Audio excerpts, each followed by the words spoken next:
Assalamualaikum warahmatullahi wabarakatuh. Alhamdulillah, wassalatu wassalamu ala rasulillah wa ala alihi wa ashabihi wa man tabi'ah. Faqala ta'ala fi kitabil karim wa huwa asdaqul qailin. A'udzu billahi minasy syaithanir rajim. Bismillahir rahmanir rahim. وَنُنَزِّلُ مِنَ الْقُرْآنِ مَا هُوَ شِفَاءٌ وَرَحْمَةٌ لِلْمُؤْمِنِينَ وَلَا يَزِيدُ الظَّالِمِينَ إِلَّا خَسَارًا. Pemirsa yang dirahmati Allah Subhanahu wa taala. Salah satu mukjizat yang paling besar yang diturunkan kepada baginda Rasulullah sallallahu alaihi wasallam adalah Al-Qur'an. Ada dua hikmah disebutkan dalam ayat yang kami bacakan tadi terhadap bagaimana nilai Al-Quranul Karim. Yang pertama, Allah mengadakan syifa'un, yang kedua adalah rahmatun. Pemirsa yang dirahmati Allah Subhanahu wa taala, sebelum kita berpindah kepada dua fungsi tadi, Allah mengawali ayat dengan wa nunazzilu. Makna nunazzilu atau tanzil adalah berangsur-angsur.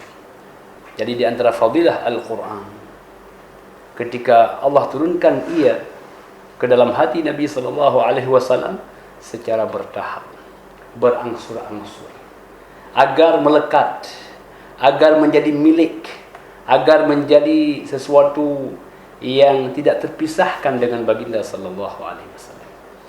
Jadi pemirsa yang dirahmati Allah Subhanahu wa taala, belum nikmat orang membaca Al-Quran kalau tidak bertahap, tidak berangsur-angsur.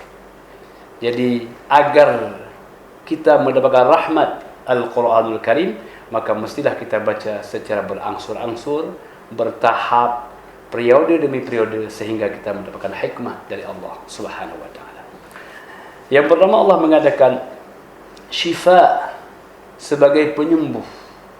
Jadi Al-Quran hadir sebagai obat bagi manusia. Pemirsa yang dirahmati Allah Subhanahu wa taala, banyak penyakit yang menimpa manusia. Penyakit yang paling utama adalah penyakit jiwa. Jadi ketenangan adalah ketenangan jiwa, kegelisahan adalah kegelisahan jiwa. Al-Quran hadir untuk menenangkan jiwa. Jadi syifa itu kebanyakan ulama mengadakan obat terhadap penyakit hati. Apa itu penyakit hati? Yang pertama, kemusyrikan. Orang kalau sudah mensyarikatkan Allah, meyakini ada Tuhan selain Allah Subhanahu wa taala, tidak akan merasa senang dalam hidupnya. Allahus Samad, Allah tempat bergantung kepadanya dalam keadaan apapun. Apakah bahagia atau sengsara, sehat atau sakit, ketika dia bergantung kepada Allah, maka muncullah harapan dan ketenangan.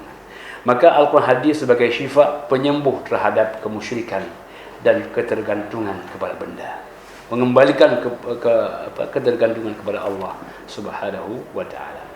Yang kedua adalah sebagai obat terhadap keraguan. Jadi manusia ini sering dihadapi oleh keraguan, antara yakin dengan tidak, antara ya dengan tidak. Maka Allah hadirkan Al-Quran untuk meyakinkan manusia. Maka salah satu di antara fungsi Al-Quran itu adalah meyakinkan orang kepada hal-hal yang gaib.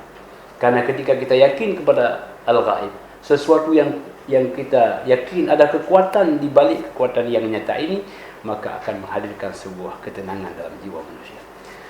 Jadi pemirsa yang dirahmati Allah Subhanahu wa taala, dalam kondisi hari ini kita berhadapan dengan COVID-19 ini menghadirkan sebuah keyakinan Allah akan membantu kita. Yang kedua, misalnya dirahmati Allah Subhanahu wa taala adalah warahmatun. Sayangnya Allah Subhanahu wa taala. Jadi ketika orang membacakan Al-Quran, maka Allah akan berikan rahmat dalam hatinya. Rahmat ini adalah kesayangan.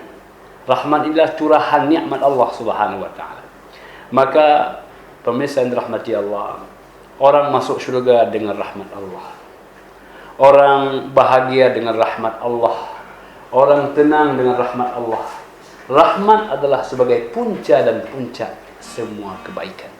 Jadi oleh karena itu, hadirnya Al-Quran akan menjadi rahmat bagi manusia. Kenapa demikian? Yang bernama Al-Quran menghubungkan relasi yang efektif antara Khalik dengan makhluk.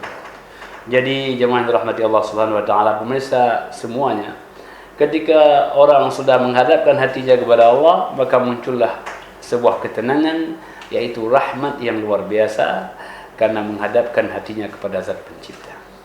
Yang kedua, Al-Quran membangun relasi antara manusia dengan manusia.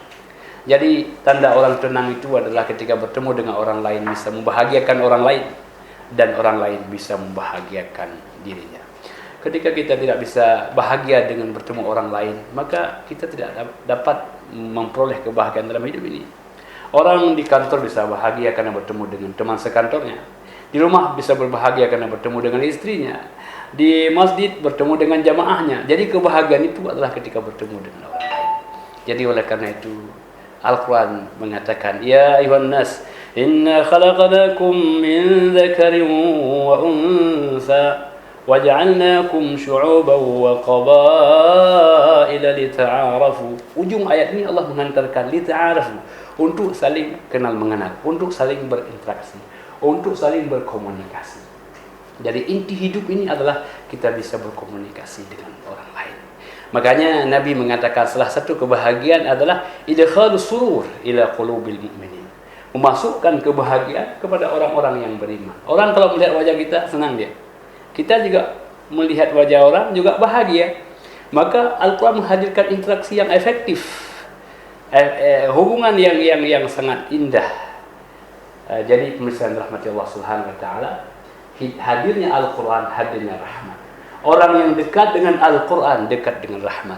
Orang yang mendapatkan rahmat dalam dunia, insya-Allah juga akan memperoleh rahmat di yaumil mahsyar kelak nanti. Amin ya mujibas sailin. Hadanallahu wa iyyakum ajma'in. Wassalamualaikum warahmatullahi wabarakatuh.